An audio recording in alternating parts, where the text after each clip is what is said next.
की धाराओं में हम अपने आप को जान रहे हैं।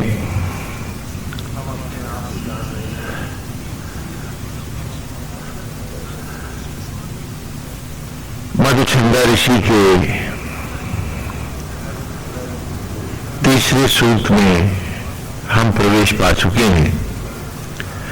वेद की पहली ऋचा से हमने जाना, तीसरे सूक्त की प्रथम ऋचा में अश्विना यज्वरी ऋषो द्रवत पाणी शुभस्पति पुरुभुजा जनसितम। अश्विना अर्थात ब्रह्मज्वाला, यज्ञ की अग्नि, जो संपूर्ण यज्ञों को, यज्वरी ऋषो, जो संपूर्ण यज्ञों के द्वारा जो संपूर्ण सचराचर का धारण करने वाली है, पोषण करने वाली है और संहार करने वाली है।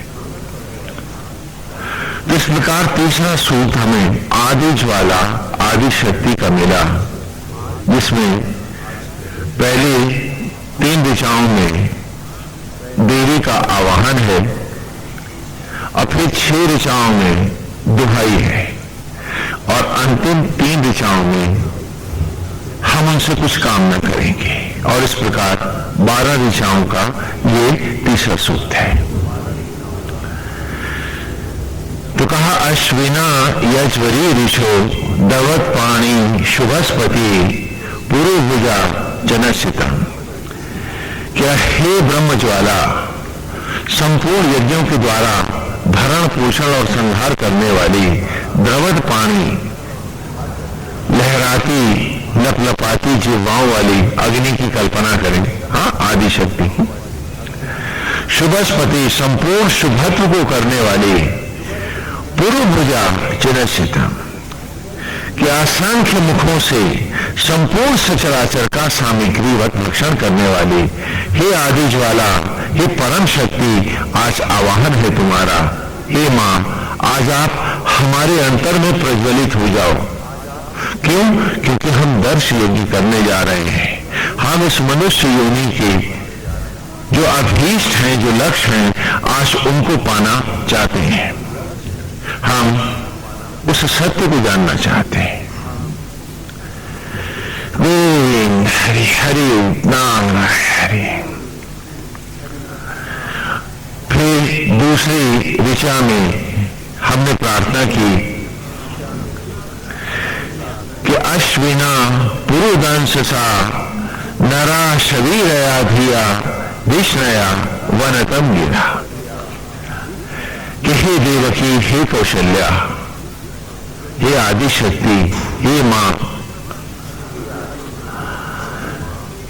संपूर्ण जड़ चेतन सचराचर सबको धारण करने वाली, यहां तक कि ईश्वर को भी धारण करने वाली हे ज्वाला, आज यज्ञ की वेदी अपने अंतर में ही बनाकर और उसमें तुम्हें प्रतिष्ठित करके आज हम सब तुम्हारी विनती कर रहे हैं और स्तुति कर रहे हैं। इस प्रकार हमने जाना कि जब बाहर का यज्ञ हम कर रहे होते हैं तो बाह्य दृष्टि से ऐसा लगता है कि जैसे बाहर के ही हवन को ही हम यज्ञ मानकर चल रहे हैं।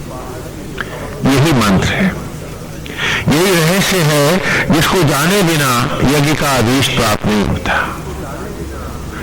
बाहर के यज्ञ में आहुतियां देते समय वे जो वेद के रहस्य को पाने वाले हैं, वो जैसे बाहर सामग्री जलती है, वो अपने अंतर में भावनाओं की आहुतियां देते हैं। क्यों? क्योंकि जो सत्य रूप अग्नि है वो तो मेरे अंतर में प्रज्वलित है। जैसे मंदिर के माध्यम से हम अपनी ही आत्मा को पूजते हैं मूर्ति के रूप में, मेरा अंतरात्मा होता है, शरीर के रूप में मंदिर है। उसी प्रकार बाहर के यज्ञ में केवल बाहर की स्थितियों के द्वारा बाहर की सामग्रियों को हम नहीं जलाते हैं, वरन हम अपने भीतर भी उसी अग्नि का आवाहन करते हैं। एक सहारे के रूप में बाहर के यज्ञ का प्रयोग होता है, अन्यथा यज्ञ हम सबका हमारे भीतर होता है। जो इस भावना से यज्ञ नहीं करते हैं उनके यज्ञ अधूरे रह जाते हैं। इसको भी समझना चाहिए।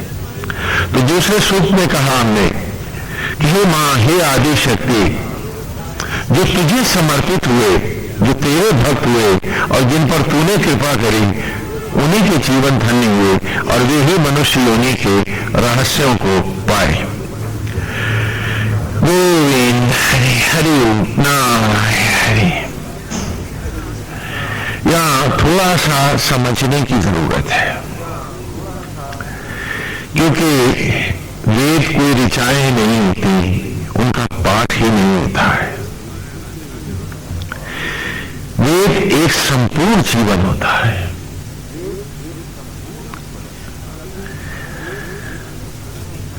सभी धर्मों और संप्रदायों में भगवान के साथ ईश्वर का विलोम के रूप में एक दूसरा व्यक्तित्व भी आता है। जैसे राम के साथ रावण है, तो ईश्वर के साथ भी एक आता है रूप जो उसका विपरीत है, और उसे हम क्या कहते हैं? शैतान।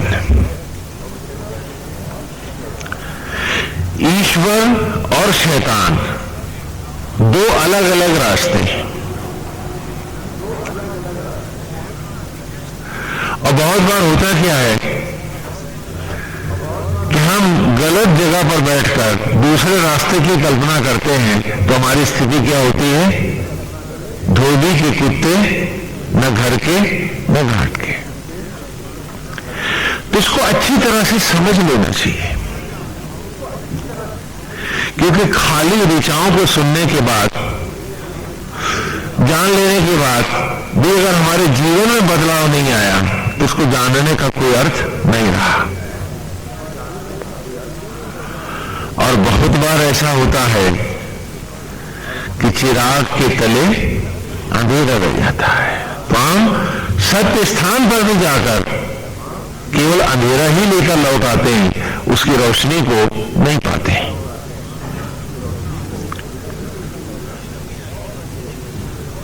इसलिए इसको और अच्छे से समझ करके आगे बढ़ना, और तब इन ऋचाओं में और आज की ऋचा में उस ज्वाला का, ब्रह्म अग्नि का आवाहन करना हमारे लिए भी अच्छा होगा। नकारात्मक भाव को ही शैतान भाव कहा गया है, और सकारात्मक भाव को ही ईश्वर भाव कहा गया है। सकारात्मक और नकारात्मक के भेद को समझ करके जीवन को सकारात्मक अर्थात पॉजिटिव बना करके जीना, तो हमें जीवन का अभीष्ट मिल जाता है। और जो नकारात्मक भाव से जीते हैं, वे कभी ईश्वर नहीं पाते।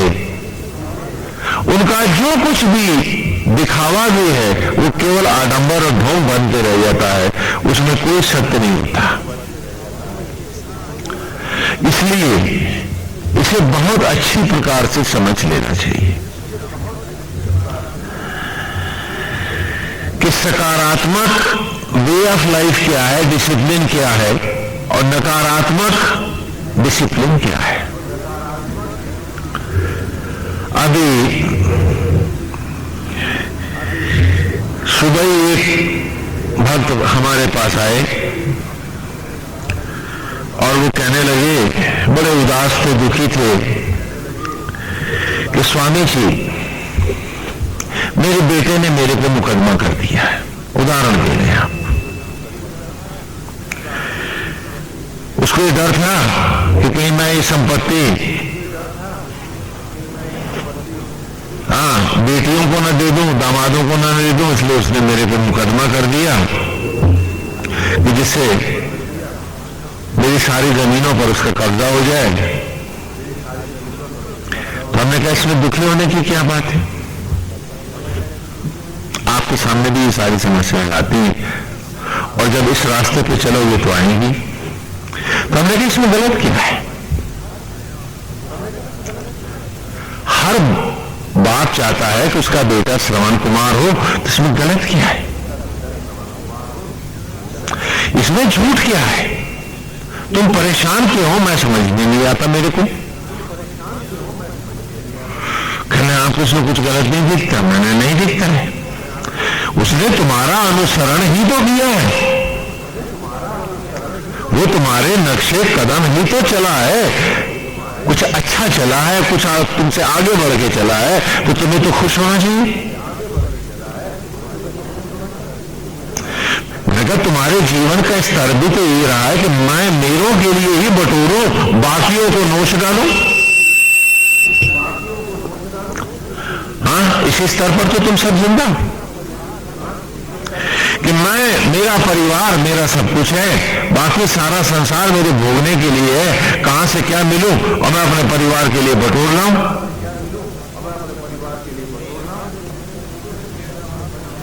तो तुम्हारे बेटे ने सोचा कि मेरा बाप कहीं ऐसा ना हो कि अपना धर्म भूल करके बाहर फेंक दे, तो उन्होंने कहा बाप से भी समेट लो। तो समेटने के लिए ही तो तुम जिंदा रहे।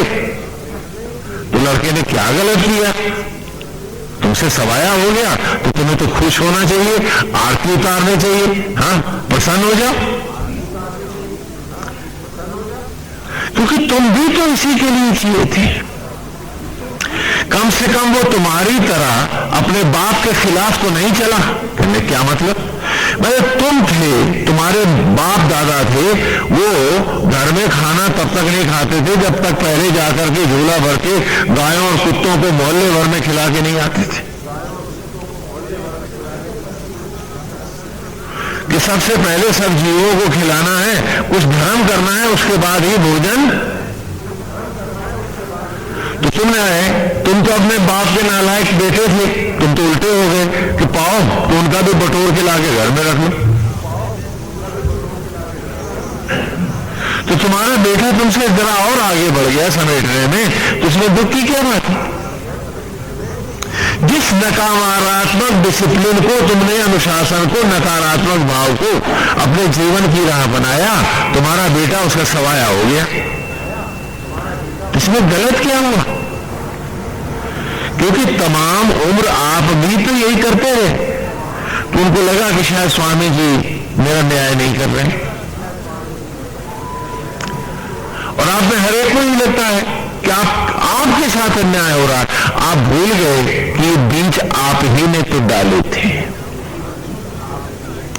ये संकीर्णताएं, ये संकुचित विचार, ये छिछोरे भाव आप ही ने तो अपने औलादों को वरदान में दिए थे। जब वो बड़े पेड़ बन करके भाई बीज आपके सामने आए, तो आपको प्रसन्न होना चाहिए या दुखी, सोचो।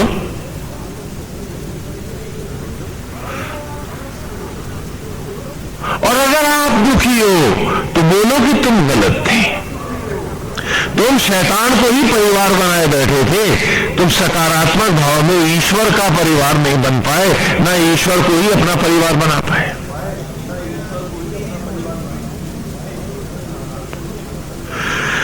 तो जो नकारात्मक जीवन जीने वाले हैं वे उनके लिए नहीं है।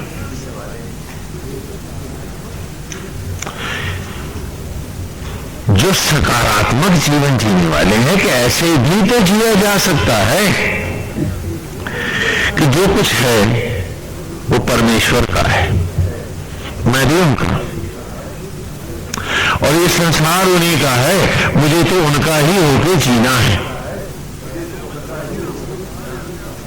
क्या ऐसे घर गृहस्थी नहीं चल सकती थी? क्या विचारों का छोटा और छिछोरापन जरूरी था घर को चलाने के लिए?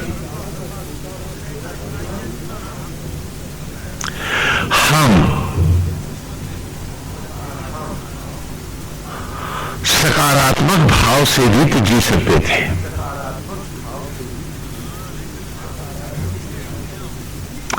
हम सत्य को ही, ईश्वर को ही सामने रख करके भी तो जी सकते थे कि बाघ ईश्वर का है, मैं भी उसका हूं, तो फिर मैं बाघ का हूं। लेकिन बाघ मेरा नहीं है, बाघ तो पिता का है। इतनी सी बात हम तमाम उम्र नहीं पढ़ पाए।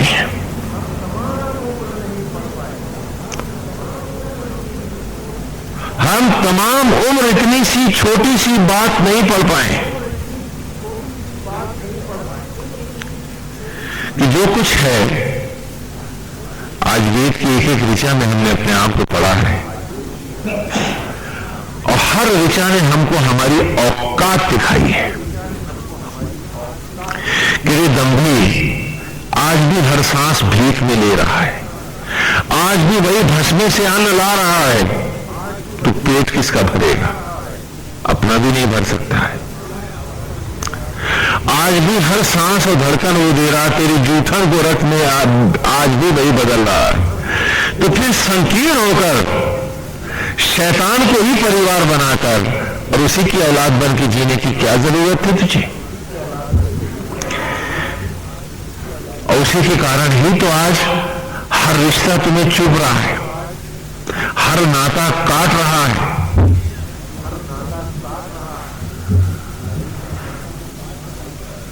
भाई का भाई पर, पति का पत्नी पर कोई विश्वास नहीं। क्यों नहीं है? क्योंकि शैतान की गृहस्थी में कौन किसका भरोसा करेगा?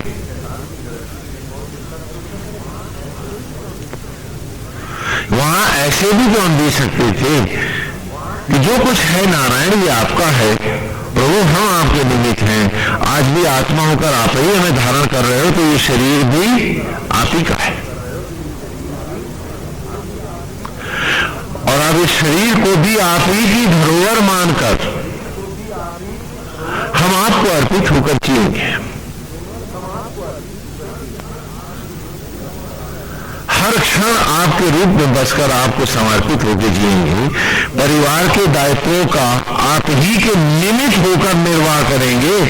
बाहर निकलेंगे तो उसी भाव से कि आपका बनाया संसार है, हम सबकी सेवा करेंगे।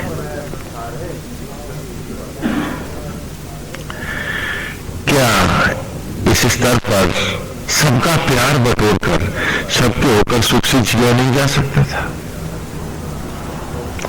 प्रेम सकारात्मक ईश्वर का भाव है। इसका अर्थ ये नहीं कि आप घर छोड़ दो, इसका अर्थ ये भी नहीं कि आप गृहस्थी से अलग हट जाओ। वो ये नहीं कहता कि आप अपने काम धंधे नौकरी पेशा छोड़ दो। वो कहता सब कुछ करो, केवल सत्य के निमित्त होकर करो, झूठ का आडंबर बन के मत करो, तो दम के लिए मत करो। क्या एक छोटी सी बात हम समझ पाएंगे?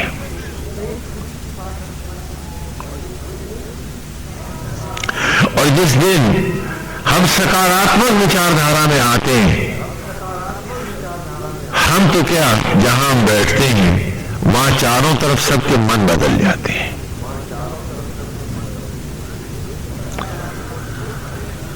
क्योंकि सकारात्मक सोच हमें बुद्धि और विवेक प्रदान करती है, और नकारात्मक सोच हमें दंभ, मिथ्याभिमान और कुंठाएं लाती है। कहते हैं कि जाका दाता दारुण दुख दें ताकि मति पहले हर ले। तो जब तक शैतान हमारी मति नहीं हरेगा, हमें कुंठाएं नहीं देगा, हमें दंभ और मिथ्याभिमान नहीं देगा, हमारे पर विपत्तियां कैसे आएंगी? क्योंकि अगर हम विवेक से काम कर रहे होंगे,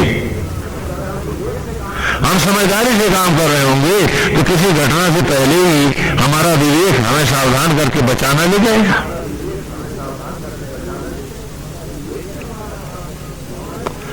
लेकिन हमारा दंभ, हमारी कुंठाएं, हमारे पाप हमारी मति का विनाश कर देते हैं, और फिर जहां हम होते हैं वहां के सुखों का भी हम विनाश कर देते हैं। और तब लगता है कि शायद दूसरों के कारण हमारे घर में विपत्तियां आ रही हैं, जबकि सच क्या है, हम खुद ही इसके जिम्मेदार होते हैं।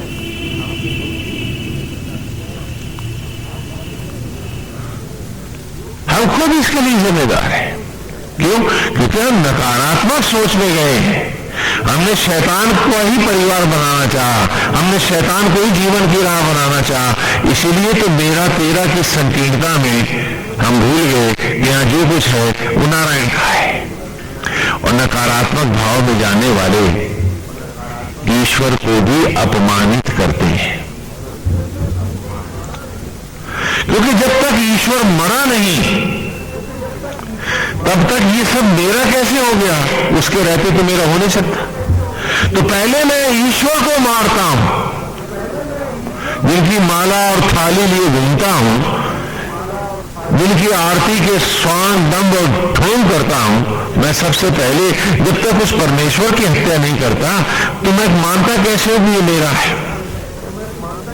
क्योंकि यदि ईश्वर है और मैं मानता हूं कि वो है, तो मेरा है कि नारायण का है? तो सबसे पहले नकारात्मक सोच में जाकर आप उस परमेश्वर की भी हत्या कर देते हो मन से, जो आज भी आपकी जूठन को रत्न में बदल रहा है। इतने बड़े एहसान फरामोश हो जाते हो। और जो ईश्वर को नहीं बख्शता वो फिर किसके साथ न्याय करेगा? और जिससे वो रोम रोम जीवन का क्षण क्षण ऋणी है, जब उसकी हत्या करने में भी उसे कोई तकलीफ नहीं है, तो आप ही बताओ वो किसका सगा हो सकता है? और कौन उसका सगा हो सकता है यदि ईश्वर भी अब उसका सगा नहीं है? तो इसीलिए आज समाज में इतना विघटन है, इसीलिए हर परिवार बट रहा है, टूट रहा है, इसीलिए आपके घर में विपदाएं हैं, मुसीबतों के पहाड़ हैं, इसीलिए आप लोग अशांत हैं, आपकी सुख शांति समाप्त हो गई। उसका कारण आपकी नकारात्मक सोच है। वे सकारात्मक मार्ग है, संपूर्ण जीवन है। हमें सबसे पहले अपने मन की सोच को हटाना होगा और उसको अभ्यास के द्वारा धीरे धीरे हम समाप्त करेंगे। तभी हम वेद के इस पवित्र मार्ग पर आगे बढ़ पाएंगे।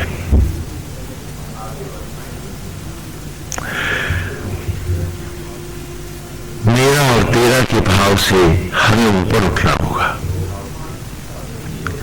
उस रोगी मानसिकता को हमें हटाना होगा, जिसे आज हम बहुत बड़ी उपलब्धि बनाए बैठे हैं कि बड़े समझदार हैं हम। उस समझ को भी पढ़ना होगा और जानना होगा, और जान करके अगर आपको लग रहा है कि हाँ वाकई ये गलत है, तो आज उसे संकल्प पूर्वक आपको हटाना पड़ेगा। तो ये वेद की गंगा आपको बहाती हुई वहां ले जाएगी जहां मोक्ष आपकी प्रतीक्षा कर रहा है, जहां जीवन का हर क्षण शीतल और सुखद होगा, जहां सुख ही सुख है और जहां विवेक है, जहां प्राणी मात्र के प्रति समर्पित होकर जीने का भाव, इस अलौकिक दिव्य भाव और इस सुख के साथ हम जी पाएंगे और ईश्वर के घर भी मोक्ष से वरद होकर आएंगे। आपको ईमानदारी से इसे सोचना होगा कि हम आसक्त जगत में मैं और मेरों को ही सब कुछ मानकर जिए अथवा ईश्वर को सब कुछ मानकर जिए, दो में एक चुनना होगा। तो ये वेद के रहस्य अपने आप आपके सामने खुलते चले जाएंगे। जो जो अभाव है, जो जो दुख है, जो जो तनाव आपके पास है, उसका समाधान भी आप ही के पास है। आपको सोचना है क्यों है ऐसा? क्योंकि आप खुद जो भगवान बन बैठे हो। यदि आपने ईश्वर को सब कुछ माना होता, उसको समर्पित हुए होते, तो ये दुख और अभाव आपके पास नहीं होते। आज ही का एक उदाहरण देता हूं। एक दूसरे भक्त भी आए तो कहने, स्वामी जी मैं अपने परिवार से बड़ा संतप्त हूं, लड़कियों की शादी है, ये सब है, ये चिंता, उसकी वजह से मुझे ब्लड प्रेशर हो रहा है और अपने परिवार के लिए अगर मैं चिंता नहीं करूंगा तो कौन करेगा। हमने कहा वो तो ठीक है, लेकिन ये बताइए आप अपने परिवार के दुश्मन क्यों हैं? कहने नहीं, ये आप क्या करें? मैं तो उन्हीं के लिए, देखिए मेरे को बीपी हो गया, फलाना हो गया, उनकी चिंता में मैं तो 24 घंटा उन्हीं की चिंता में रहता हूं। आपने कैसे कहा कि मैं दुश्मन हूं? मैंने कहा एक बात बताइए, दूर देश में जब आपके स्वजन का एक्सीडेंट होता है, दुर्घटना हुई, एक्सीडेंट हुआ, तो आपकी आंख क्यों फड़कने लगी? आपको क्यों दिल बैठने लगा? और अगर आप सो रहे थे तो स्वप्न में आपको एक विचित्र सपना सा क्यों हो गया? निद्रा में आपको, नींद में आपको ऐसा सपना क्यों आया? पड़ोसी को क्यों नहीं आया? क्यों? क्योंकि आत्मा से आत्मा को राह होती है। और जब मेरे स्वजन का एक्सीडेंट हुआ था तो मेरी आंख फड़कने लगी, दिल बैठने लगा, मुझे लगा कहीं कुछ हुआ है। कारण कि एक्सीडेंट के समय उसका ध्यान मेरे में था और हम दोनों के बीच में संवेदना की एक अदृश्य लहर है, टेलीपैथी है, एक संबंध है।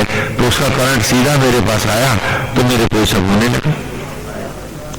तो ध्यान तुम्हारा बच्चे में है, परिवार में है, कह रहे हो तुम बड़े ईमानदार हो, और तुम दुख, चिंता और तनाव में अपने को जब बीपी ले आए हो तो टेलीपैथी के लिए उन सबको ये तनाव ही तो दे रहे हो। तो दुश्मन नहीं हो तो सगे कैसे हो गए तुम उसके? यस, हाँ, जब आप शैतान को ही अपना परिवार बना लेते हो तो आप तो कहते हो बड़ी समझदारी कर रहे हो, और हकीकत क्या है? आप अपने बेटों के, अपने परिवार के सबसे बड़े शत्रु। Not that you are helping them, न कि आप उनके साथ सहयोग कर रहे हो, चिंता करके, तनाव करके, और उसी को टेलीपैथिकली, हाँ, आत्मा से आत्मा को राह होती है, संवेदना की राह ने क्या दे रहे हो? पीड़ा और तनाव। ये दोस्त का काम है कि दुश्मन का काम? पूछता हूं आपसे। और ये आप सब करते हैं।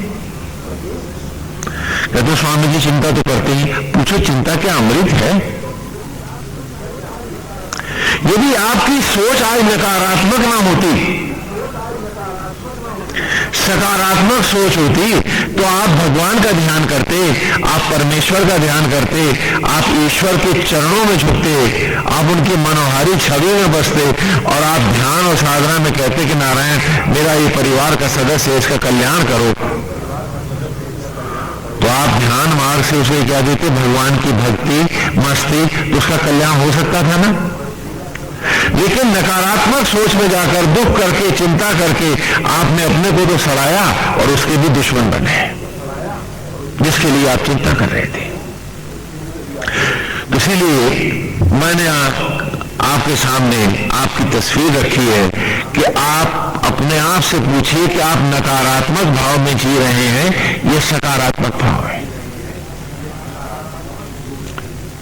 नकारात्मक सोच चटपटी चाट की तरह अच्छी तो लग सकती है, लेकिन ये पेट का भोजन नहीं हो सकती।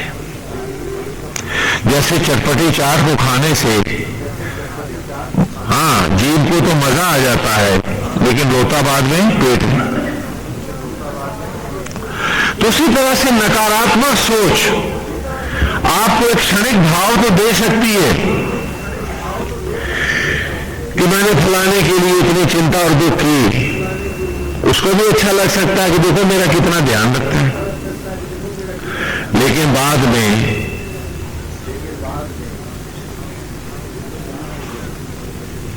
शरीर तो दोनों के सड़े जाते हैं, मन तो दोनों के नष्ट हो जाते हैं। इसलिए सकारात्मक भोजन की तरह जीवन के क्षणों को जीना सीखो। इस तथाकथित सहानुभूति में स्वयं पीड़ित होना और दूसरों को पीड़ित करना भी एक नकारात्मक भाव है।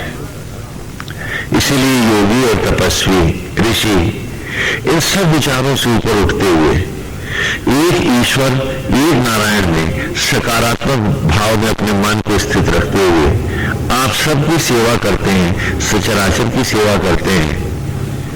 वही एक सकारात्मक रहा है कि घर में रहें तो घर की सेवा हो, बाहर निकले बाहर की सेवा हो, चाहे ईश्वर हमें जिस भी स्तर पे खड़ा किया है परमेश्वर ने, हम पूरी ईमानदारी के साथ एक सकारात्मक सोच के साथ जीना सीखें। संदेह, दुख और पीड़ा को अलग करते हुए चले।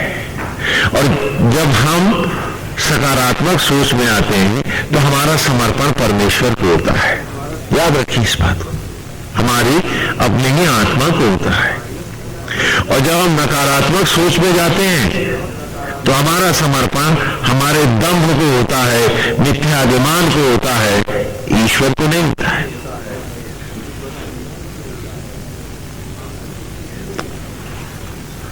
इसलिए सकारात्मक और नकारात्मक दो संसार हैं जो एक साथ चलते हैं। इसी को भगवान श्री कृष्ण की कथा में बहुत सुंदर ढंग से कथाओं के माध्यम से, लीलाओं में भी दर्शाया गया है।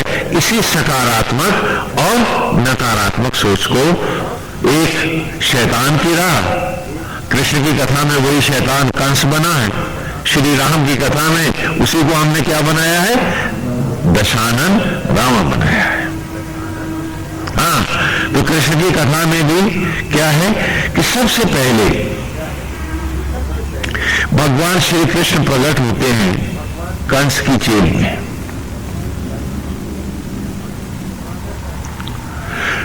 माता का नाम देवकी है और पिता का नाम वसुदेव है। देवकी कहते हैं ब्रह्मज्वाला को, जो अभी इस दूसरी ऋचा में पिछले रविवार की आपने पढ़ा, अश्विना पुरुदंशा, कि हे देवकी, हे कौशल्या। हाँ, अश्विना अर्थात देवकी, देव माने आत्मा, सूर्य, और देवकी माने ब्रह्म ज्वाला, आदि शक्ति। तो वसुदेव और देवकी के घर भगवान प्रकट होते हैं।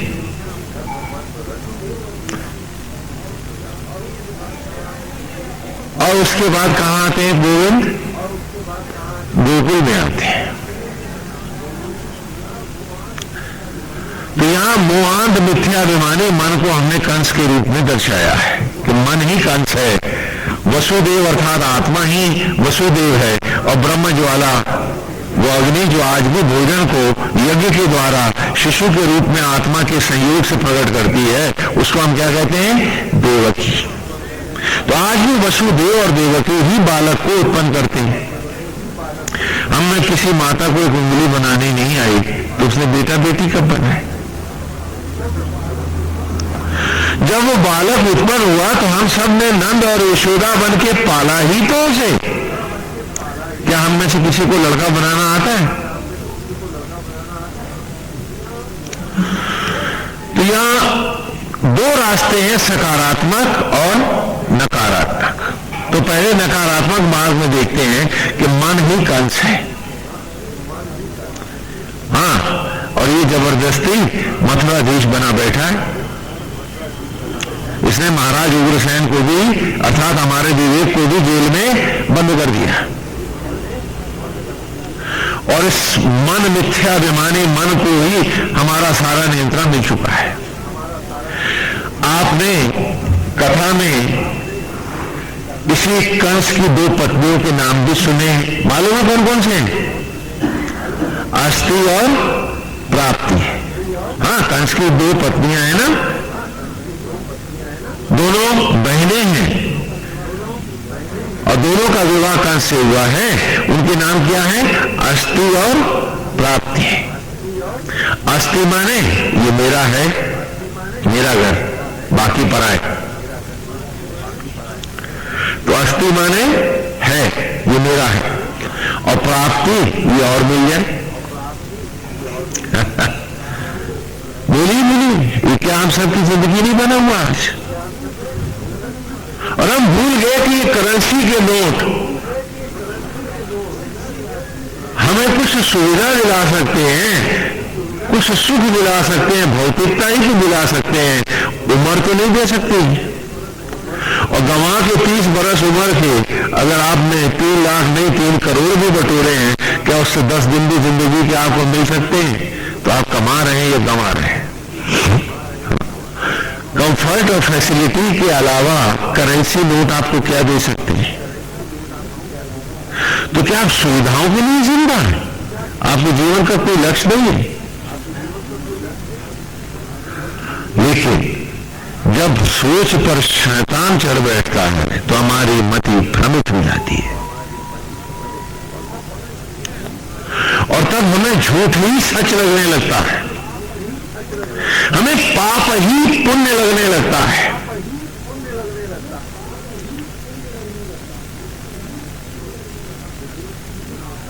और हम विवेकहीन होकर गलत रास्ते पर शैतान की राह पर चले जाते हैं। मन कंस ने बांधा है हम सबको नकारात्मक सोच की राह पर। मन कंस हमें बांधता है।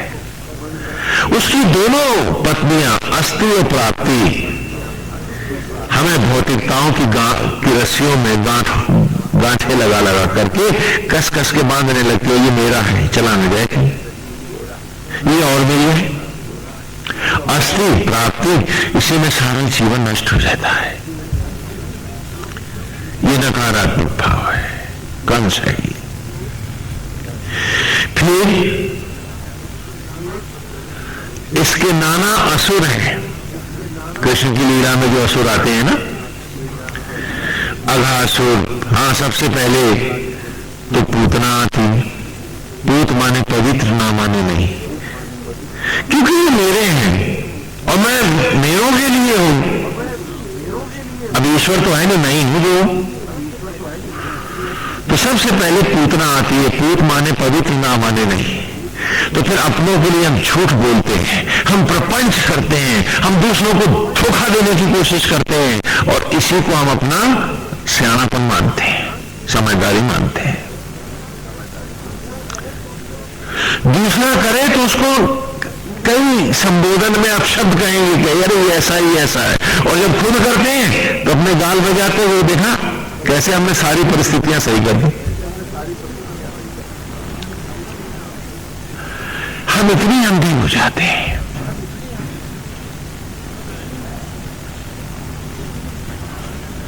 कैसी विचित्र बात है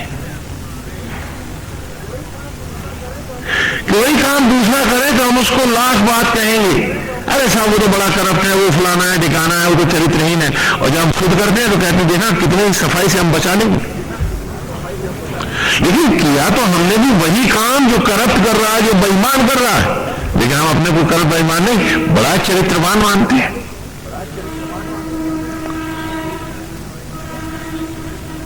क्या बात है। हम सबको सोचना है, मांझना है अपने आप को। वेद किस गंगा में मांझ मांझ के नहलाना है, तभी तो ये हमारी राह बनेगी।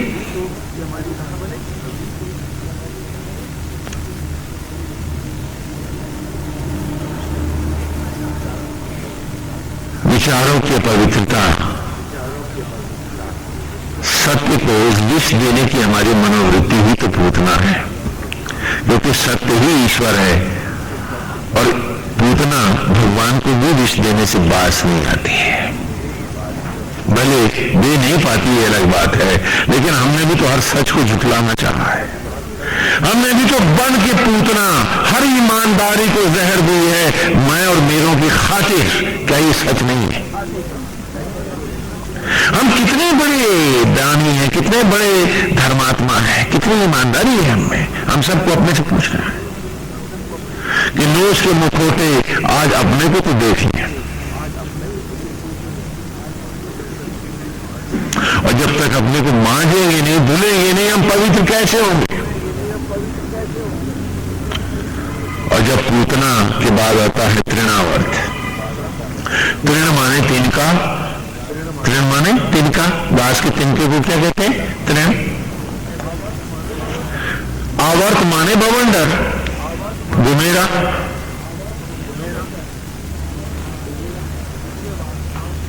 तो विषय वासनाओं के आवेश और आवेग तृप्तियों के जो संकीर्णताओं से उत्पन्न है, यही तो तृणावर्त है। नकारात्मक सोच की यह अगली पैदाइश है, तृणावर्त।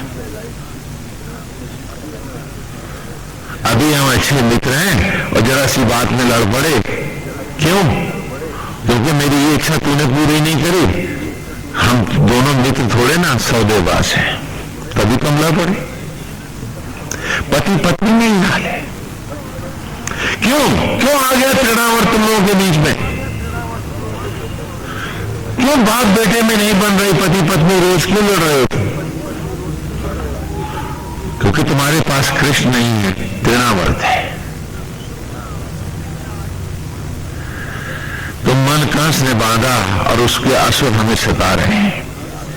अघासुर, अघ माने पाप, अज्ञान, अंधकार, असुर माने सुरत्व से ही अर्थात गंदा विचार, शैतान की राह। यहां कंस के रूप में उसी असत्य को अथवा कहिए शैतान को दिखाया है, और कृष्ण के रूप में आपकी साधुता को, आपके सत्य को, आपके शुभ विचारों को, आपके ईमानदारी को, आपके विवेक को हमने कृष्ण के रूप में खड़ा किया है। वेद की ऋचाओं को ही स्पष्ट करने के लिए नारायण प्रकट होकर ये लीला कथाएं करते हैं, ये लीला करते हैं, ये नाटक करते हैं।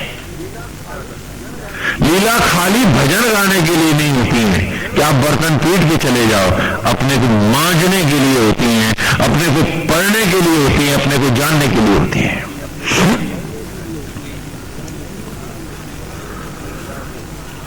शकटासुर, शकट कहते हैं उस गाड़ी को जिसे एक बछड़ा खींचता है। जीवन ही शकट है और हम सब संकीर्णताओं के कारण मैं और मेरी गाड़ी भर रहे हैं, भूल जाते हैं ईश्वर को भी नीचे डाल रखा है गाड़ी के। तो शकटासुर जब आया तो भगवान ने नीचे से लात मारी, गाड़ी उलट गई। अर्थात शकट हम सबका उलटता है। दुर्घटनाओं में चाहे जैसे भी भौतिकताओं ने तो जाना है, वो तो उलटती है। वो कब किसके साथ हमेशा रही है। लेकिन जिन्होंने शकट को ही सर्वस्व माना है, वो ईश्वर को नीचे ही तो डालेंगे, ऊपर कैसे बिठा देंगे? ऊपर तो कीमती सामान नहीं रखेंगे। और इस प्रकार उसके असुर हमें बांधते हैं और हमारे जीवन को काली देह बना देते हैं, काल का घर, जहां ईर्ष्या, द्वेष, लोभ, मोह, घृणा, मिथ्याभिमान, दंभ, अज्ञान, यही सब हमारा जीवन बन जाता है। और ईश्वर के रहते हुए भी हम एक दुख और पीड़ा के नरक बन जाते हैं। क्यों? क्योंकि हमने ईश्वर को माना ही नहीं, हमने तो शैतान को माना है।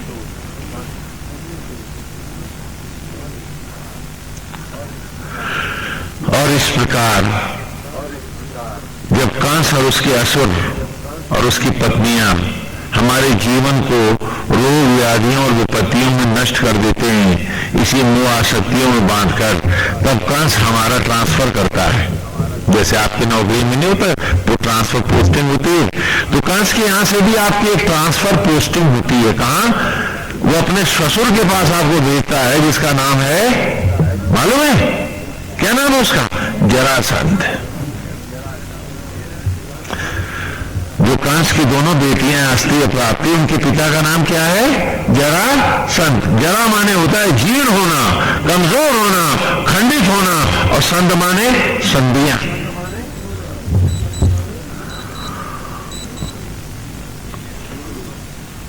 रोग, व्याधियां और विपत्तियां बन के जरासंध अस्पतालों में तोड़ती हैं तुम सबको। कितनों को गठिया है, कौन खड़ा नहीं रह सकता? कौन आया? अरे बताओ कौन आया? जरासंध आया है। ये तुम जरासंध के घर पहुंचा दिए गए हो कंस के द्वारा। क्योंकि जिसका मन रोगी है उसका तन कैसे रोगी नहीं होगा। सदमा दिमाग को लगता है, भूख पेट की मर जाती है। होता है नहीं होता? तो जिनके मन आसक्त है, जिन्होंने मन को शैतान का घर बनाया हुआ है, कंस का घर बनाया है, उनके शरीर रोगी कैसे नहीं होंगे? सोचो, विचार करो।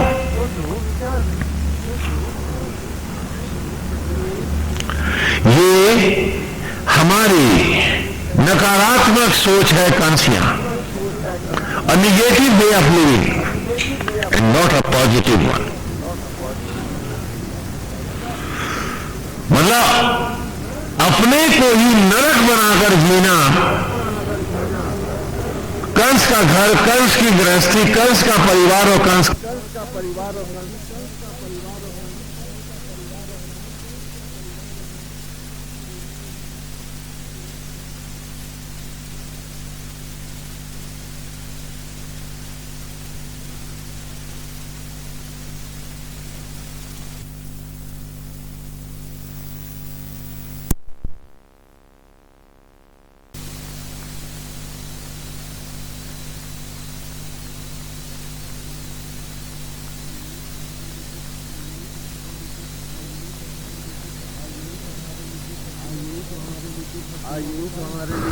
यही तो हमारे लिए दुख और पीड़ा का कारण। नहीं तो जिनके हैं राम, उन्हें दुख कैसा? जिनका प्रभु स्वयं आत्मा होकर सांस और धड़कन दे रहा, उन्हें शबरी का प्यार दे रहा, उनकी जूठन को रथ में बदल रहा, वो रोगी क्यों है? क्योंकि उन्होंने आज ईश्वर को भी तो नकार दिया है और शैतान से कहा कि तू ही मेरा सर्वस्व है। तभी तो ये रोग है, तभी तो ये सारे पीड़ा और व्याधियां बनी हैं हमारे घर। हम कहां पहुंच गए?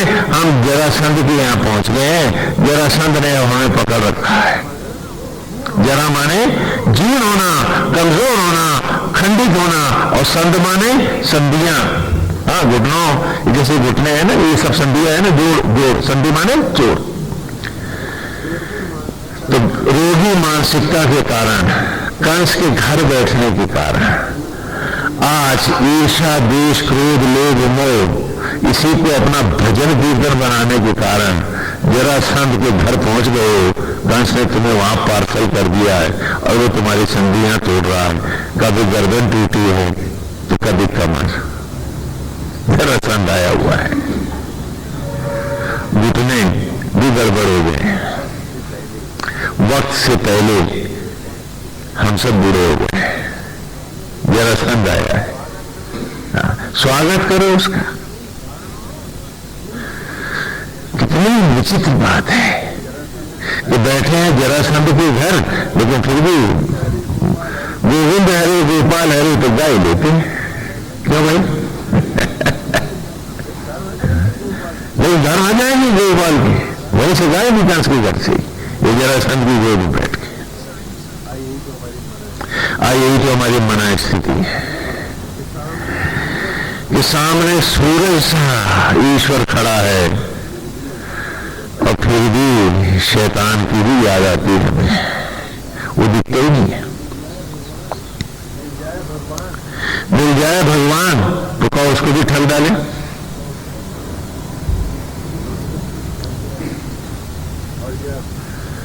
और जब जरासंध ने भी हमें अच्छी तरह से तोड़ डाला तो उसका एक बड़ा ही प्यारा दोस्त है, इसी नकारात्मक सोच में खड़ा है, नेगेटिव थिंकिंग में। उसका नाम है काल यवन। नाम सुना है? काल यवन। वैसे इतिहास में मिडिल ईस्ट में एक बहुत बड़ा साम्राज्य था काल यवन का, वहां का राजा था। पिरामिड संस्कृति इसी की है। तब आता है काल यवन। काल माने अरे भूतकाल, भविष्यकाल, वर्तमान काल। काल माने समय, हाँ, वक्त। और यव माने होता है, यव माने बीज, यव माने और ना माने नहीं। तो काल यवन अर्थात वो वक्त जो चिता की लकड़ियों पर हम सबको निर्वीज कर देता है, रात के अंबार में लौटा देता है। हमारी नकारात्मक सोच वहां ले जाती है हमें। काल यवन आया और हमारा सर्वनाश कर गया। और इस प्रकार एक नकारात्मक सोच का, एक नेगेटिव वे ऑफ लिविंग का एक अध्याय जो हम थे वो राख के कणों में बिखर गए। इससे हटकर एक सकारात्मक सोच है जिसका नाम कृष्ण है। आए जरा देख लें कि सकारात्मक सोच को कृष्ण की कथा में कैसे दिखलाया है। क्या इसे भी हम जीवन बना सकते हैं? यही वेद है। क्या हम इसी को अपना सर्वस्व मानकर जी सकते हैं? यही वेद है। और यही पहला ऋषि मधुचंदा है। मधुचंदा का अर्थ होता है कि जो जहरीले जीवन को भी अमृत में बना दे अथवा जो जहर को भी अमृत में बदल दे, उसे क्या कहते हैं संस्कृत में? मधुचंदा। जैसे वैसे मधुचंदा यदि सच पूछे तो यज्ञ की ज्वाला ही है, क्योंकि आज भी वो सड़ांध को सुगंध में, दुर्गंध को अमृत में, पतन को पावन में ये यज्ञ की ज्वालाएं ही तो लाती हैं पेड़ों के गर्भ में। कि जो समाज की सड़ांध है, दुर्गंध है, वही तो पावन फलों और वनस्पतियों में लौटता है। ये मधुचंदा है। The action of creation in the nature is Madhuchanda. और यहाँ ऋषि का नाम भी है मधुचंदा, क्योंकि ऋषि इसी सत्य को हमें पढ़ा रहा है, इसलिए उसने जो पढ़ा रहा है वही नाम धराया है। मधुचंदा ऋषि का नाम है। तो सबसे पहले भगवान कंस की जेल में प्रकट हुए, लेकिन फिर कहां आते हैं? गोकुल में। गो माने होता है, गो माने गाय, तो मालूम है सबको। और गो के और भी अर्थ होते हैं। गो माने ग्रह, गो माने नक्षत्र आदि, गो माने प्रकाश, रोशनी को भी क्या कहते हैं? गो। और गो माने होता है इंद्रियां। ये जो 10 इंद्रियां हैं, इन्हें भी संस्कृत में क्या कहते हैं? बोलो, समझ में आए? तो जब हम भगवान को गोपाल कहते हैं तो सभी के रूप में कहते हैं। गोपाल माने धरती को पालने वाला, ग्रहों को पालने वाला, प्रकाश को पालने वाला, गौओं के साथ ही, और हमारी इंद्रियों को भी जीवंत करने वाला, आंखों को रोशनी देने वाला। तो उसे भी हम संस्कृत में क्या कहेंगे? गोपाल। गोपाल शब्द का अर्थ है। इसलिए शब्द तो एक डब्बा होता है, उस डब्बे में भाव ही का मटेरियल रखा रहता है और वो भाषा की रेलगाड़ी चलती है। तो कोई गोपाल शब्द को केवल गोपालक के रूप में, ग्वाले के रूप में देखता है, तो कोई सचराचर को स्वामी के रूप में देखता है। शब्द गोपाल ही रहता है।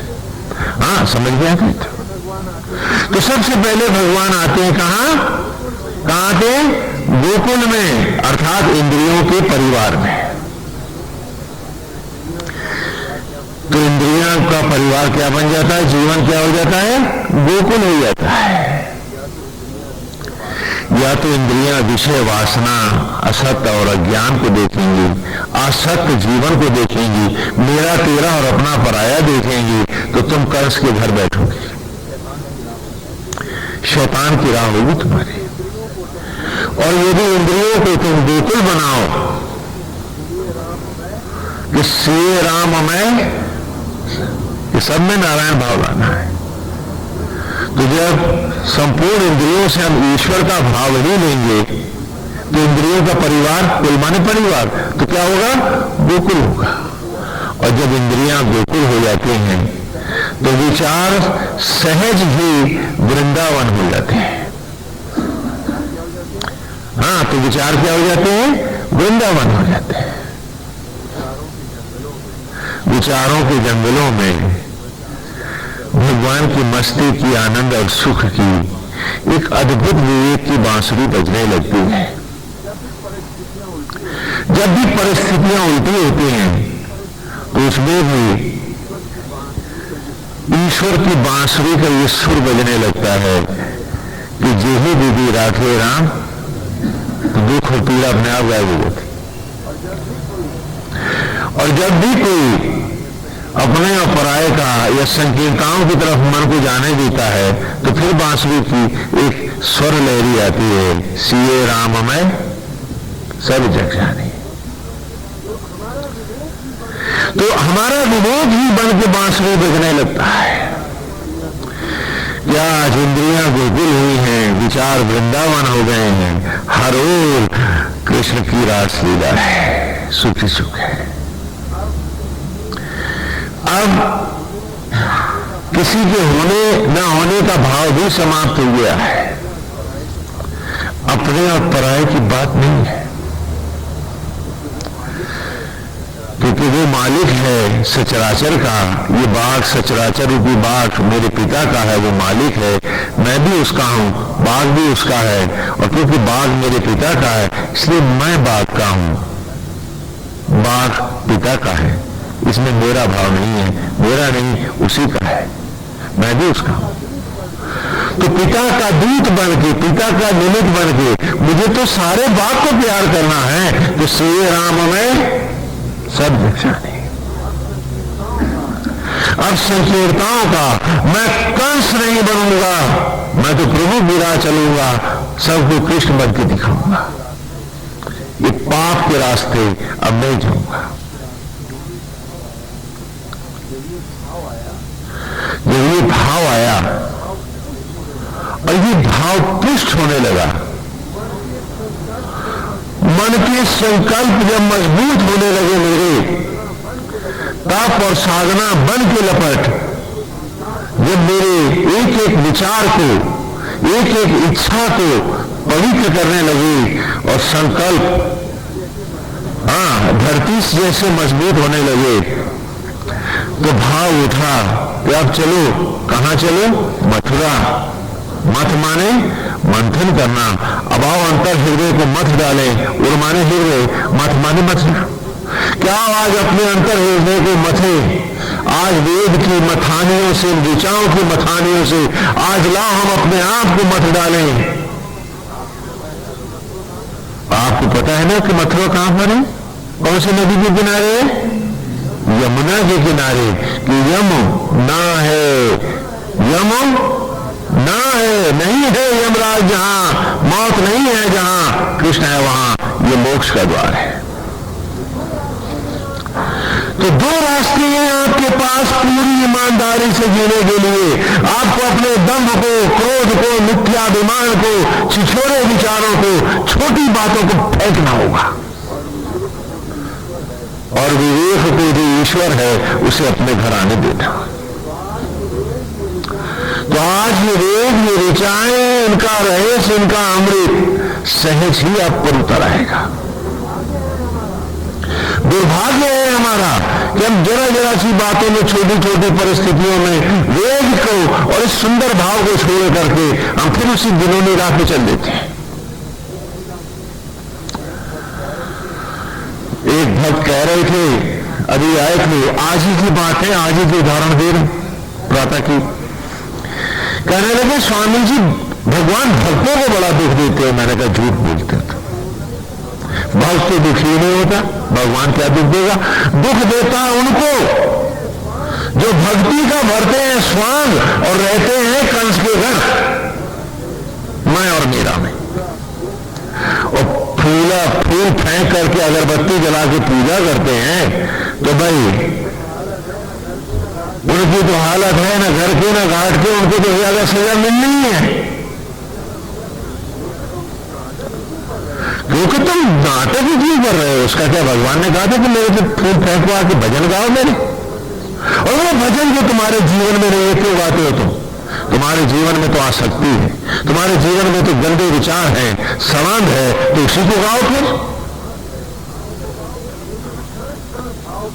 देखिए क्षण क्षण भाव बदलते जिसके, उसका ईश्वर हो ही नहीं सकता। वो अपने में सबसे बड़ा झूठा और गंभीर है जो संकल्प करके फिर मुकर जाए। इसलिए आज अगली ऋचा में जिसमें हम महाज्वाला का आवाहन करने जा रहे हैं, हम पूरे संकल्प के साथ आगे बढ़े कि हर बार हम जरा जरा सी बात में इसमें और उसमें फंस करके अगर हम भटक रहे हैं तो हम इस महाज्वाला को क्यों बुला रहे हैं? क्योंकि ईश्वर आए और हम ही ना मिले वहां पर, बुलाने वाला ही घर से गायब हो और मेहमान आया बैठा हो, तो ये तो उस मेहमान का भी अपमान करना होगा ना। हा? क्या हम उस परमेश्वर का अपमान कर सकते हैं? इसीलिए मैंने आज आपको फिर कहा है कि सकारात्मक भाव के अभ्यास में पूरी ईमानदारी से आइए, तो आपका जीवन धन्य हो जाएगा। हर क्षण सुख का होगा, अभाव होगा तो दुख का, पीड़ा का, चिंता का, रोग और व्याधियों का, और हर ओर गोविंद का सुख होगा। ये सकारात्मक सोच है, ये ईश्वर की राह है। और वो नकारात्मक सोच है जिसमें आप रोज झगड़ा कर रहे हो। पहले भाई भाई से लड़ता है, फिर परिवार के लोग देखते हैं, तो फिर जब वो बड़े होते हैं तो वो फिर भाई भाई से लड़ता है। क्यों? क्योंकि जो चाचा में, ताऊ में, पिताजी में हुआ, अब वो सगे भाइयों में आपस में कैसे नहीं होगा? तो इस परिपाटियों को कंस की बंद करो, आओ वेद की राह चले, आओ उस सत्य की ओर बढ़े।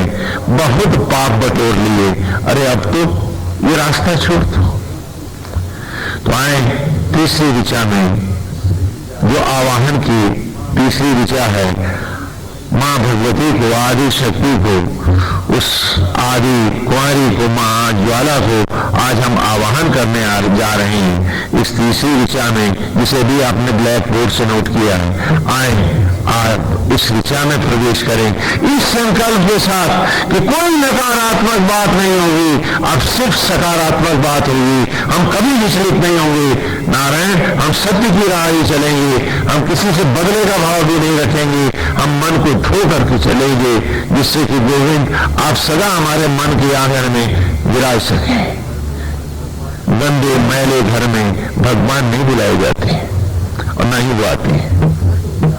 तो आए हम सत्य की राह चले और उस परमेश्वर के लिए अपने आप को यज्ञ करके ईश्वर के साथ योग अर्थात अद्वैत होने के लिए आज हम इस तीसरी ऋचा से आदि ज्वाला का आवाहन करें। आज की ऋचा है, आपने नोट भी करी है, दसरा युवा तवा सुता न सत्या वक्त वक्त वर्षा आयातम रुद्रवर्धनी। ये तीसरे सूत्र की तीसरी ऋचा है। दसरा, यहां हमने आदि ज्वाला प्रलय का आवाहन किया है, क्योंकि जब तक प्रलय में हम यज्ञ नहीं होंगे, हमारा रोग यज्ञ नहीं होगा, हमें नया रूप कैसे मिलेगा? जैसे कि हम वनस्पतियों से मानव तन पाए, इन्हीं ब्रह्म ज्वालाओं में यज्ञ होकर शिशु का रूप, नवजात शिशु का रूप पाए, इसी प्रकार अब जब ये शरीर पुनः ऐसी ज्योतियों में यज्ञ होगा, तभी तो अगला जन्म देवत्व में, मोक्ष में हमें मिलेगा। जब हम नहीं पाएंगे ये मार्ग, तब हम पितृयान पर, सकाम मार्ग पर, धूम्र मार्ग पर, अब दक्षिण की ओर अर्थात शमशान घाट पर एक पार्थिव बनकर, शव बनकर जाएंगे। तो आए इस ऋचा का से उस आदि शक्ति का आवाहन करें। दसरा युवा कवा सुता न सत्या व्रत वर्षा आयातम रुद्रवर्धनी।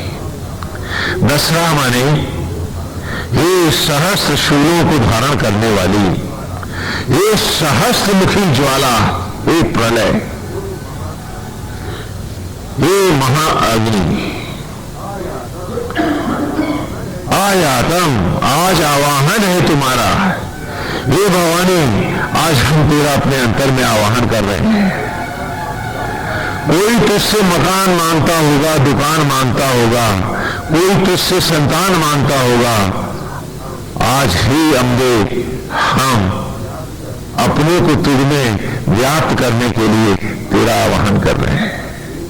आज हम तुझसे कुछ लेकर के अलग जाने के लिए नहीं, तुझ में ही मिलने के लिए आ रहे हैं। तो हे प्रलय, आज आवाहन है तुम्हारा, आयातम रुद्रवर्तनी। रुद्रवर्तनी अर्थात हे महाशिवा, हे प्रलय, हे महाप्रलय, हे ज्वाला, रुद्र की प्रलय की अग्नियों को धारण करने वाली हे महाअग्नि, आज हमारे अंतर में प्रज्वलित हो जा। आज हम जीवन को सकारात्मक राह पर ले चले हैं। हम केवल सुविधाओं के लिए, केवल बाइसिकल के लिए नहीं जीना चाहते हैं। हम पाठशाला में पढ़ना भी चाहते हैं। हम बाइसिकल को जीवन नहीं बनाना चाहते हैं। पर्पस, हमारा उद्देश्य, हमारा सर्वस्व आज तू बनेगी। ये दुर्लभ मनुष्य तन जो हमने पाया है, ये व्यर्थ नहीं होगा। ये हम दे आज ये तुझ में ही यज्ञ होगा, क्योंकि तू ही है। क्या है? युवा कवा सुता। युवा कवा माने उत्कर्ष यौवन को देने वाली है। कैसे यौवन को? ना सत्या, जो कभी नष्ट नहीं होता। यदि अमर जीवन को, अमर यौवन को देने वाली है, तो हे आदि शक्ति, हे भवानी, वो तो तू ही है। इसलिए आज तेरा आह्वान है, व्रत वर्षा, तू ही तो यज्ञों के द्वारा पवित्र करके हमें निरंतर ऊपर को उठाती है। तो यज्ञ के द्वारा आज अमरत्व भी, हे मेरे अंतर की अग्नि, तू ही बुझेगी। तो आज आवाहन है तुम्हारा, ये संकल्प है आज की ऋचा का। ये ऋचा एक पूरा आवाहन नहीं है। हमें इस ऋचा के साथ आज पूरी ईमानदारी के साथ उस पाप को छोड़ना होगा जिसे हम बड़ी सुगंध और उपलब्धि बनाए पड़े।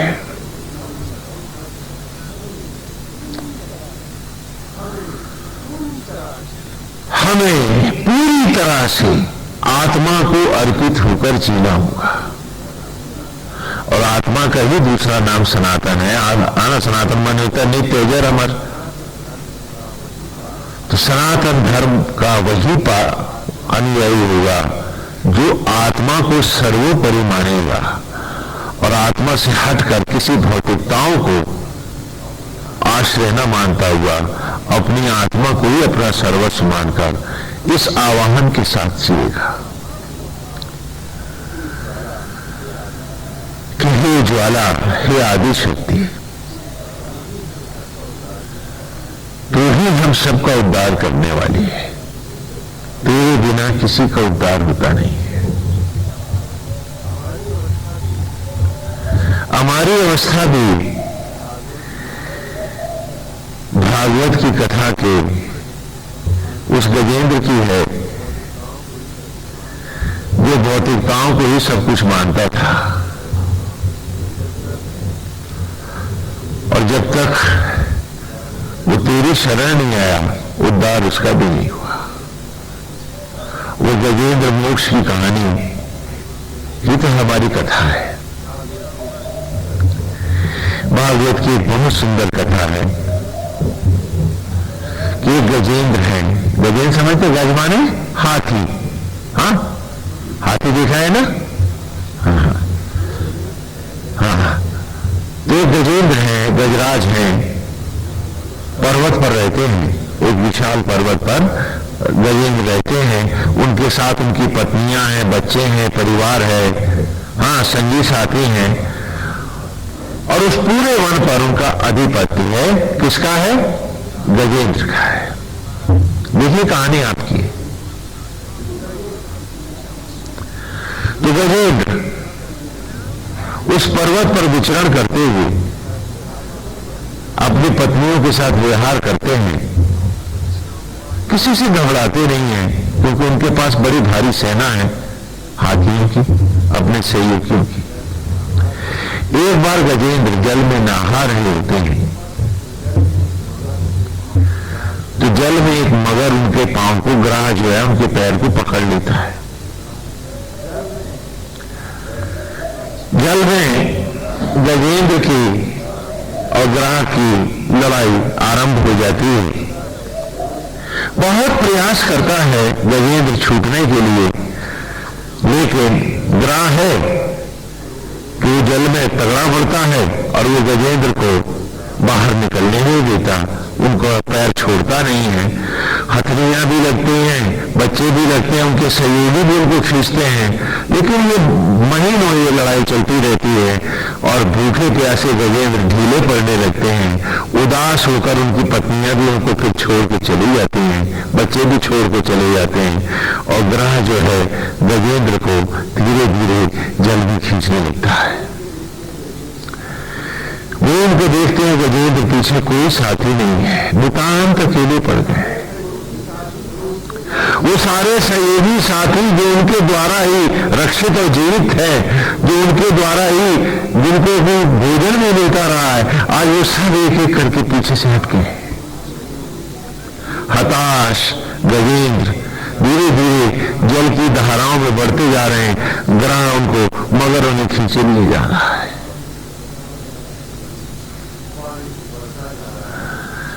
पानी बढ़ता जा रहा है, गले तक आ पहुंचा है। तब गजेंद्र को कृष्ण की सुधि आती है, भगवान की स्तुति करते हैं, सच्चे मन से गोविंद को पुकारते हैं। कथा लंबी है, केवल रहस्य बतला रहे हैं।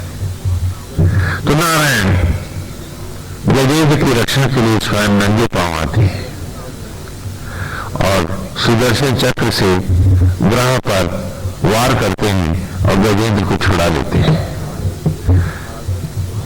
कथा भागवत में यहीं तक समाप्त हो जाती है, लेकिन कथा आगे भी है। तब गजेंद्र कहते हैं, वासुदेव मैं वापस नहीं जाना चाहता हूं, मैं उस पर्वत पर उन सहयोगियों के पास भी नारायण जाना नहीं चाहता, आप ग्रह को क्षमा कर दें।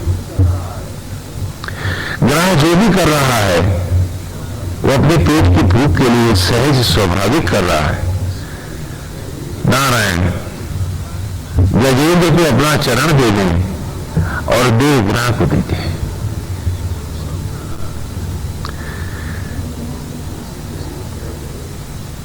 क्योंकि उसे शरीर चाहिए गजेंद्र का, गजेंद्र को ग्रह नहीं चाह रहा।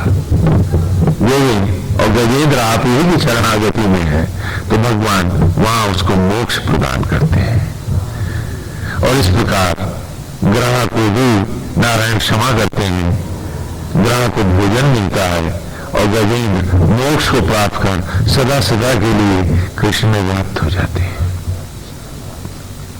इतना अंश कथा का समय के साथ लुप्त है भागवत की कथाओं में। गजेंद्र कौन है? आप सब, हम सब।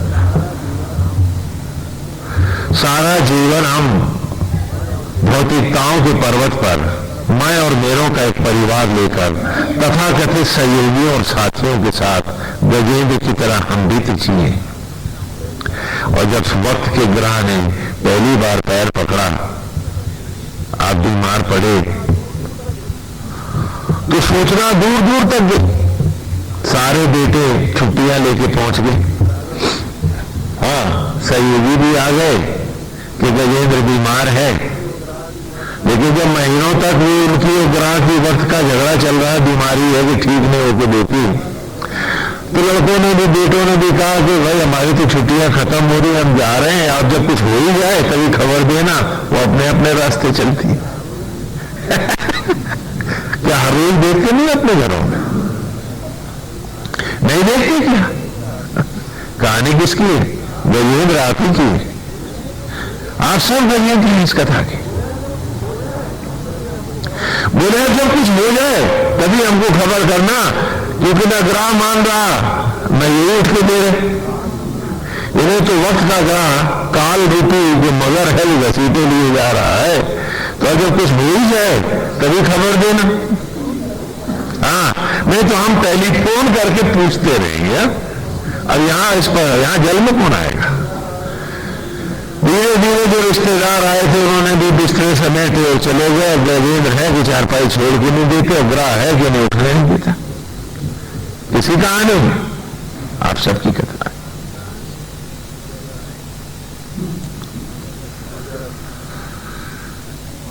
और जब डगर घसीटे लिए जा रहा है, तो हम में से कोई भाग्यवान होगा जिसकी सुधि ईश्वर में होगी। जैसे गीता में भगवान ने कहा कि अर्जुन अंत काल में जिसका जो ध्यान होता है वही उसका अगला कलेवर होता है। ध्यान हो गोविंद में और भाव हो उनसे मिलने का, अद्वैत का, तभी तो नारायण आपका उद्धार करेंगे। लेकिन यहाँ गजेंद्र तो पर्वत पर रहता है ना, तो ज्यादा समझदार नहीं है हम लोगों को जैसा, वो जल्दी गोविंद में मिल जाता है, उससे मोक्ष मिल जाता है। पर यहाँ पर तो मोक्ष कहाँ से मिलेगा, क्योंकि जिंदगी भर भगवान को तो हमने खाली दियों के अंगूठे दिखाए थे कि तू अंगूठा देख, ये दिया भी जलाया दिए का, और मतलब हमारा तुमसे नहीं है, हमारा कल्याण करते रहो, कुछ हमें और देते। मैं एक ही बात कर रहा हूं कि 2 साल तक एक भक्त राज एक मंदिर में, लखनऊ के एक बड़े मंदिर में 2 साल तक लगातार हम वेद पढ़ाते रहे, और वो मंदिर की हमारे चीफ ट्रस्टी थी। हाँ, मंदिर भी शहर में है, और वहां 2 साल तक ही प्रवचन चलते रहे। और एक समय वो आया, वह इतने भक्त हो गए थे शुरू से ही प्रवचन सुन करके कि उन्होंने सब गद्दी की चाबियां आदियां दुकानें सब, जो भी उनका कपड़े वगैरह का जिस चीज का भी व्यापार था वो सब उन्होंने अपने बेटों को दे दी, और खुद बड़े ध्यान से वो वेद का प्रवचन सुनते थे और माला का जाप करते थे। और इसी बीच में ग्रहण ने पकड़ लिया उनको। तो जब वहां पहुंचे हम लोग तो उनकी हालत ऐसी थी कि बोल भी नहीं पा रहे थे, मतलब सीट से लेटे हुए थे। और वैसे उन्होंने 12-14 वर्ष माला फेरी थी, गद्दी छोड़ करके बड़ा आराम से भक्ति भाव में बैठे, और 2 साल तो उन्होंने हमें से वेद पढ़ा जैसे आप लोग सुन रहे। तो बहुत सारी बीमार थे,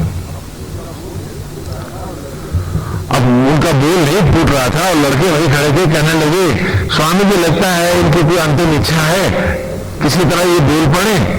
तो वहां एक वैद्य जी बैठे थे, वो कहने लगे हाँ थोड़ी देर गई तो मैं बुला दूंगा, लेकिन ज्यादा देर नहीं है अब उनमें।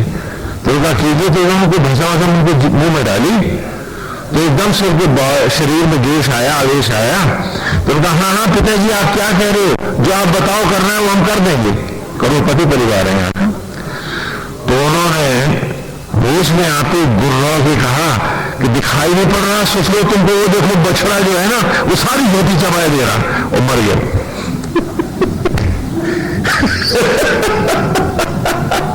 और ये कहकर सेठ जी बस लामा हो गए।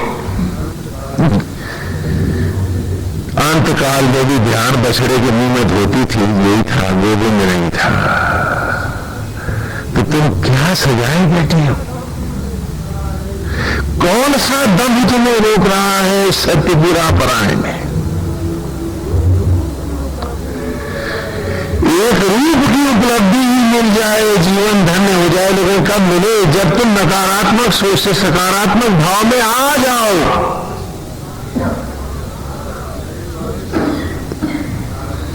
नहीं तो अंत काल में नारायण ही नहीं आएंगे, कोई बेकार की वासना भौतिक कोई विचार लिए चले जाओगे। मत धोखा दो अपने आप को, जागो, और क्षण क्षण न बदलो रूप अपने, विनाश हो रहा है तुम्हारा, क्योंकि वक्त तो नष्ट हो जाता है। मत बदलो इसे, क्योंकि अंत काल में उसका रूप आ जाए, ये बड़े सौभाग्य से संभव होता है। नहीं तो बछड़े के मुंह में धोती होती है, ये फलाना क्यों नहीं आया, हाँ ये फलाना, वो पैसा जो बैंक में रखा उसका क्या होगा, इसी चिंता में तुम मर जाते हो। तो क्या बैंक में दीमक बनोगे या खटमल, क्या बनोगे, बोलो क्या होगा अगले चित्र। सोचो, विचार करो, क्योंकि आज जिन दुर्गुणों का, जिस गंदी नकारात्मक सोच को आज तुम छोड़ोगे, उसे छूटने में 12 बरस लगेंगे। 12 बरस। आज जिस चीज को तुम कर्म से परित्याग करोगे, मन से परित्याग कर दोगे जिसका, कि आज के बाद हम इस नकारात्मक सोच को त्यागते हैं, तो भी इसको छूटने में कितने बरस लगेंगे? क्योंकि जब तक संस्कार नहीं जाएगा, इसका आभास भी खत्म नहीं होगा, तब तक कोई दुर्गुण गया नहीं है। जैसे एक व्यक्ति थोड़ी देर के लिए मान लो कोई नशा करता है, बीड़ी सिगरेट लेता है या भांग लेता है, कुछ लेता है, वो आज उस नशे का परित्याग कर दे, हाँ, न पिएगा बीड़ी सिगरेट, हमें मालूम नहीं पिएगा, तो भी इस गंदे विचार को छूटने में कितने बरस लगेंगे? 12 बरस। क्योंकि 12 बरस तक सपने में तो पीते ही रहेंगे। और सपना क्या, उसका नियंत्रण है। यही पांडवों का 12 वर्ष का वानप्रस्थ है और 1 वर्ष का अज्ञातवास है। और जो अगर 2-2 मिनट में तुम्हारा मन और भाव बदल रहे हैं, फिर गंदगी, फिर दुर्गंध आ रही है, तो तुम्हारा तो 12 बरस कभी शुरू ही नहीं होंगे, तो समापन क्या होगा?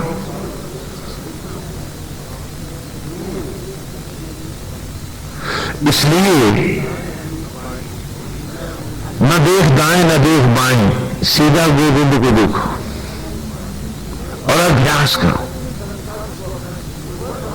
आज के संकल्प को अपना जीवन बना लो, क्योंकि वक्त किसी का इंतजार नहीं करता और अमर हमने कोई नहीं है। अमर तो तब होंगे जब ये आदि ज्वाला, आदि शक्ति हमें अपने गर्भ में से पुनः एक ज्योतिर्मय रूप देकर प्रकट करेगी, जो आज हम इस ऋचा में हमने कहा है कि दसरा युवा कवा सुता न सत्या वक्त वर्षा आयातम रुद्रवर्तिनी। कि हे दसरा, हे असंख्य ज्वालाओं के शूलों को धारण करने वाली, सचराचर को कण कण में ज्योति ज्योति में बदल देने वाली ये महाप्रलय आज आवाहन है तुम्हारा। हे रुद्रवर्तनी, हे महाशिवा, हे आदि शक्ति, आज तू प्रलय बन करके मेरे अंतर में प्रज्वलित हो। आचार्य बन आत्मा विराज रहा है, प्राण मेरा उपाचार्य बना है। हे ज्वाला, तू आज लपट हो जा, जिससे मैं एक बार फिर अपने आप को यज्ञ कर एक नए रूप में, एक नए शिशु रूप में प्रकट कर सकूं, जो दूसरे सूक्त की पहली ऋचा है। वायवा या ही दर्शते ने सोमा अरम कृता तेषाम पाही श्रुति हवा। ये प्राणवायु आज आवाहन है तुम्हारा। हमने वहां प्राणों का भी मैं आवाहन कर आया हूं, हाँ, अग्नि के रूप में आत्मा का भी मैंने आवाहन किया है। आज हे ब्रह्म ज्वाला, आदि शक्ति, आज तू मेरे अंतर में प्रज्वलित हो जा, जिससे मैं मन से, विचार से, इंद्रियों से, हर प्रकार से अपने आप को धोता हुआ, पवित्र करता हुआ, हे आदि शक्ति, हे आदि ज्वाला, आज मैं अपने आप को तेरे में समर्पित कर दूं। आज से मेरा संकल्पित जीवन कि मैं नकारात्मक जीवन को अब कभी धारण नहीं करूंगा। उस नकारात्मक सोच को, जो महाविनाश है, उसको न लेता हुआ मैं पॉजिटिव साइड में सकारात्मक भाव से जीऊंगा। कि जो सचराचर है, हाँ, जैसा कि वेद का मैंने आदि भाव भी आपको दिया कि जब परमेश्वर ने ये धरती बनाई, पशु पक्षी बनाए, पेड़ पौधे बनाए, और आत्मा होकर वो निरंतर इन पेड़ पौधों को, इस बाग को बनाने लगा, तब उस परम पिता के मन में विचार आया कि चलो मैं कुछ बुद्धिमान जीव बनाऊं, जो मेरे पुत्र कहलाएं, मेरे अनुयायी बने, और जिस बाग को मैं बना रहा हूं, आत्मा होकर निरंतर वो माली बने और मेरे साथ उस बाग को संवारते चले। ये सोच करके और मेरा पढ़ पाए, ऐसा सोच करके परमेश्वर ने तुम सबको, मनुष्य को बनाया। आज हैरान है विधाता भी हम सबको बना के, कि जिस बाग की हिफाजत के लिए आए थे आज इस बाग को अपनी मिल्कियत बनाए बैठे हैं। आज वो ईश्वर को भी नकार गए। तुम्हें हर कोई का मकान अपना अपना है, किसी गाय का भी कोई घर है क्या? धरती तुम्हारे लिए ईश्वर ने लिखी थी। आज दुर्भाग्य है हमारा कि हम टोटल नेगेटिव साइड में चल दिए हैं, और वो जो पॉजिटिव साइड, जो सकारात्मक भाव है कि जो कुछ है पिता का है, हम भी पिता के हैं, बाग पिता की आका है, इसलिए हम बाग के हैं, लेकिन ये बाग हमारा नहीं, वो पिता का है। आज हम जमीन बांट रहे हैं, देश बांट रहे हैं, जमीनों के टुकड़े बांट रहे हैं, और हर तरफ इस पर्यावरण को दूषित कर रहे हैं। क्या कर रहे हैं? धंधा कर रहे हैं। हमें सोचना है कि क्या ये नेगेटिव, ये सोच हमें कहीं का रखेगी? कृष्ण की बात है भागवत में कि उद्धव से कृष्ण ने कहा था, जब उद्धव ने कहा कि नारायण आप तो सन्यासी हो गए, उन यादवों का क्या होगा जो आपके साथ असुर शक्तियों के साथ संहार किए लड़े? तो कहा उद्धव वे सब भी नष्ट हो जाएंगे, सागर के किनारे की घास मार देगी उनको। कहा भगवान जो तीर तलवार से नहीं मारे गए, जो योद्धाओं के द्वारा घेर कर नहीं मारे जा सके, उन्हें सागर के किनारे भी घास मार देगी? भला ऐसा कैसे होगा? कहा हाँ उद्धव ऐसा ही होगा। और फिर हमने लीला कथा में देखा कि सागर के किनारे की घास के ही तिनकों को ही वो बाण बनाकर खेलते रहे और मर गए। सोचो क्या ऐसा हुआ? हाँ हुआ ही नहीं, आज भी हम सबके साथ हो रहा है। बोलो कैसे? कि सागर के किनारे की घास का माने डूबते को तिनके का सहारा। देखे थे मुहावरा सुने ना? हाँ कि डूबते को तिनके का सहारा। तो यहां भगवान कह रहे हैं कि जिसे तुम डूबते को तिनके का सहारा समझ करके जो तुमने तथाकथित रिलेशन में और मटेरियल में बटोरा है, उन्हीं की चिंताएं ही तो तुम्हें तीन तीन के मारेंगी। हम में से कौन है जो पड़ोसी की चिंता में मरा हो? बोलो। मैं और मेरों की चिंता ने ही तो मारा तुम्हें।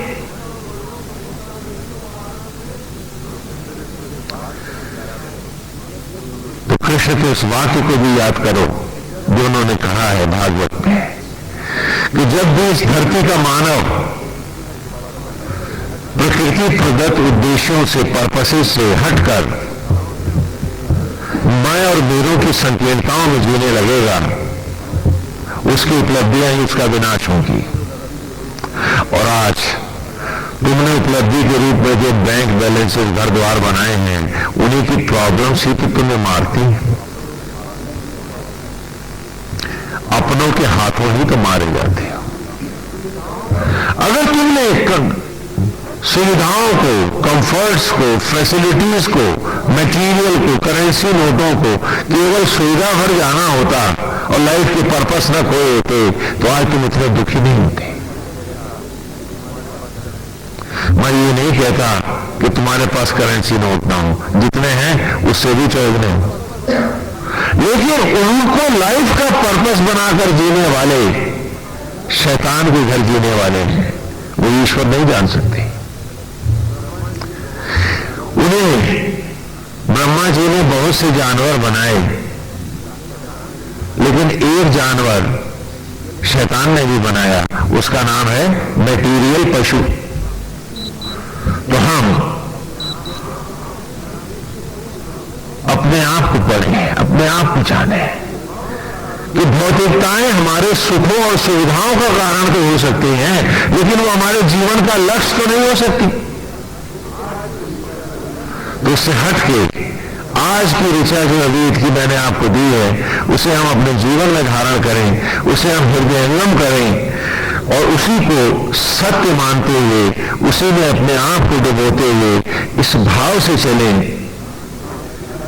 कि ईश्वर हम घर को, गृहस्थी को, परिवार को पूरी ईमानदारी और सच्चाई से